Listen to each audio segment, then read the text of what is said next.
mean, there's always overarching life themes, right? Those things create different stressors and there's different responses. What's going on in your environment, within your team, in your house, within your personal life, within yourself, that's going to affect how you handle your stress physically, emotionally, right? So I think that is a delicate balance. Yeah.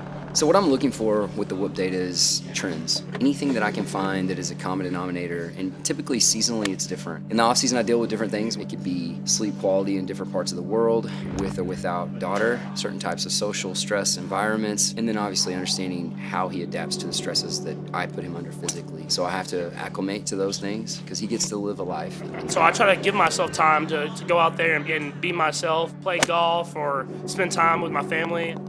I found golf when my dad played it when I was little. I didn't really play, but I would go out there and hit the ball around. It is something that it's active, obviously, but I'm also relaxing when I'm on the course.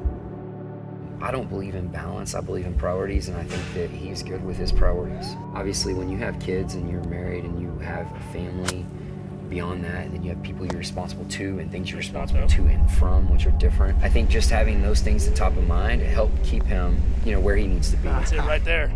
One thing that is so great about him is not only is he gifted, and he is one of the hardest workers, if not the hardest worker I've been around, which is unique for someone that talented. He loves to play the game. I love when you sleep on me. I like to wake him I up. think it comes with preparation. Before every game, I actually walk the field and I just visualize the plays. I try to go out there and have a checklist almost. You want to make sure your guys are lined up, and then you want to make your checks and your audibles to make sure that you're in the right play. He sees things very literally as far as it boils down to what the moment is. To him, a 3rd and 18 is an 18-yard pass he's done a million times. I blow that whistle like a ref. We manage stress, we manage volume, we know when to take rest days. That's the decision-making process, right? And he's obviously a huge part of that. Every time that I'm on the field, I want to make sure that I'm giving everything that I have. To see that recovery score, it's definitely something I look at and know how hard that I can work out without putting my body at risk of getting injured. I've got a good idea what works for him on a routine basis. A lot of stress last year that was unique for him, and I think this year's going to be different.